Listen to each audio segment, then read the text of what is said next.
Real quick before the video begins, this is what I was talking about 3908's hatred towards Muslims. Terrible stuff. Anyways, hope you guys enjoy the show. Hello everyone. Hello members of Kingdom 3907, friends of Kingdom 3907, and enemies and audience watchers.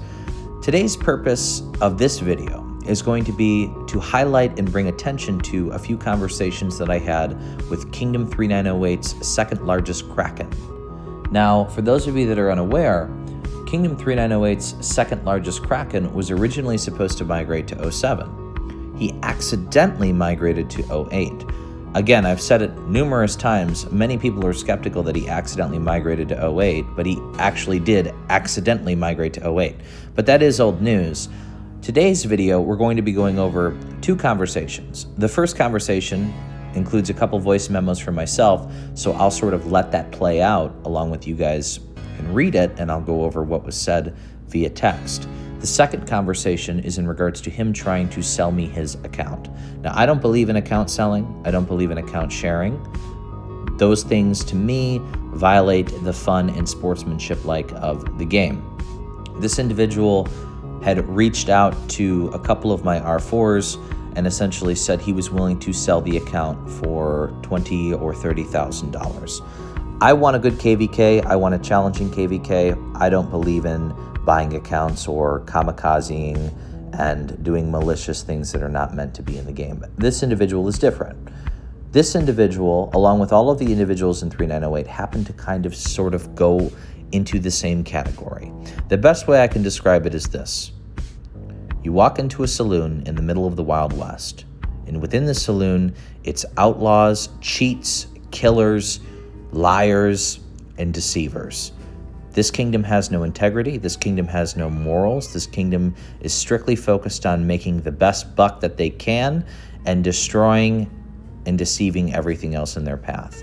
They have no loyalty to their own kingdom. The second biggest KRAKEN was willing, within the conversation that you'll see today, to essentially give the account and use it to kamikaze all of the members in 3908. Now, what does kamikaze mean in Rise of Kingdoms?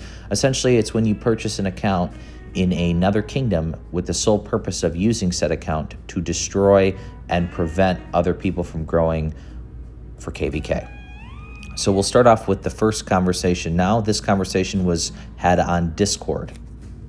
So the conversation starts off on Discord, and we're making small talk. He's interested in the role-playing that we have on in the Kingdom, Game of Thrones. Very pleasant. He's telling me what he wants. I'm confident that we can provide that. And then I sort of send a voice memo to him to sort of tell him, what we're all about. If you guys want to pause or whatnot to see exactly what was said, but here's that voice memo. So I think we have exactly what you're looking for. In regards to the way the kingdom runs, we do have fixed MGE. Usually it's decided about a week before it happens. And we've only really ever had one instance early on into the kingdom where someone violated the fixed Mightiest Governor event. We're more of a unison. We're not a top one alliance-only kingdom. For example, our Lost Temple rewards are evenly split between all three kingdoms, 40 slots for each. That's just kind of how we do it. We don't really hoard anything. We're a very team-oriented kingdom. For Ark of Osiris, for KvK, we're always in voice chats. We've never lost an Ark of Osiris. Everyone gets in voice chat, and we absolutely just dominate. In regards to the personality of the kingdom, we're not a strict kingdom. It's like you're getting on Call of Duty and playing with your friends, and people talk shit, and people have a great time, and we know how to enjoy ourselves and play the KvK and play the events and whatnot. And nobody's sitting here, I'll tell you one thing, we're not a politically correct kingdom. People make crazy jokes. We're all here to laugh. We're all here to have fun. I'm not looking to put anybody in the corner and put them in timeout. So that's kind of our personality. We all know each other pretty well. We kind of role play with the Game of Thrones theme, as you guys kind of see. And pretty much everyone gets along, man. And we really, really hate our enemy, which is going to make things a lot more fun. So we'd love to have you. We're not going to really have to worry about a lot of the negative aspects of coming into a kingdom because we all get along. We're all a family. It's not strict. I don't order people around. I just do vote, okay? And democracy works when everybody in the democracy is intelligent.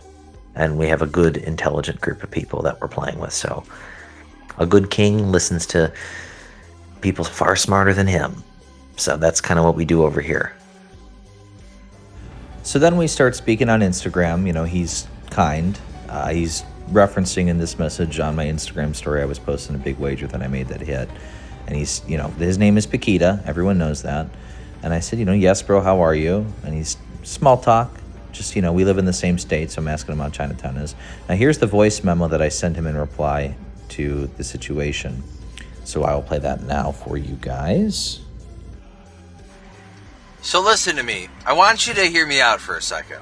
I know I was mean to you, but you have to keep in mind that I tell my entire kingdom, bear in mind it's about over 1,000 people that rely on me, that I got a 100 million power whale coming over here, and then you end up in 3908 and I look like a complete and utter idiot. So I was mad because I was a little embarrassed, but I apologize. But you got to understand the context of the situation. It's like you and I are supposed to go on stage and perform a song, and you pull my pants down in front of the entire audience, and I'm naked in front of everybody. So that's kind of, you know, but listen, let's make a deal. You don't have to fight us in KvK 1. You don't. You can be on our side. You know, we're supposed to be friends. And then in KvK 2, you come join us and we have ourselves a kick-ass time. And he responds. He talks about the situation, you know, what happened. He says that he was essentially rushed by a bunch of players and he ended up making the wrong call. Now, I've never done that before, but some people have. You can kind of pause and see exactly what he has to say. And then I tell him I understand, and he starts talking to me about the KvK rewards not necessarily meaning anything to him. And I sort of propose in the voice memo that you're going to hear that he sits out KvK 1. I never asked to buy his account. I never was interested in that. I'm not looking to violate Lilith terms of service. So here is that voice memo. Well, I will tell you this, and I'll have to give you an ultimatum, my friend. If you do decide to fight with them, we cannot be friends because essentially you made the mistake, which is fine, but we're getting punished for the mistake that you made. So I will do everything in my power to obviously prevent you guys from winning. And that's just the way that it's going to be. But if you want to remain friends and have a relationship further into the game, you might have to make a sacrifice. I mean, that's just the ultimatum. I have to do what's best. All right, and then he just starts going on about a bunch of stuff. After my voice memo, I never offered him money for his account. I never asked to buy his account, and he starts talking about Bitcoin. Now, I don't know where he got this from. I think it has something to do with the fact that me and the top Kraken of '08 were arguing, and I told him, listen, if I could buy Flux scripts with Bitcoin, you would be out of business. You know, there's a common knowledge that I hold a lot. So, you know, and he just starts spamming me with a bunch of stuff, and then obviously he sees that I'm not replying to him, and then he sends me a reel. I just liked it. I was being polite. And then he starts sending me memes of what he's going to do to 3908 if I decide to buy his account. I end up telling him, listen, you know, I've been trolling you here. I'm going to be making a YouTube video. And sure enough, once he's caught, typical Littlefinger, I'm assuming that that was a reference to the show. But as a matter of fact, it's actually the good way to do things. I could, you know, buy his account and ruin KvK for 3908. But what is the fun in that? There's no more fun. There's no more battle. So this is just to highlight typical 3908 activity, typical 3908 behavior. And I bet you they're not even going to kick the guy out of the alliance. They'll just leave him there. They have no loyalties. They have no honor. This is what we're dealing with. So I hope you guys enjoyed.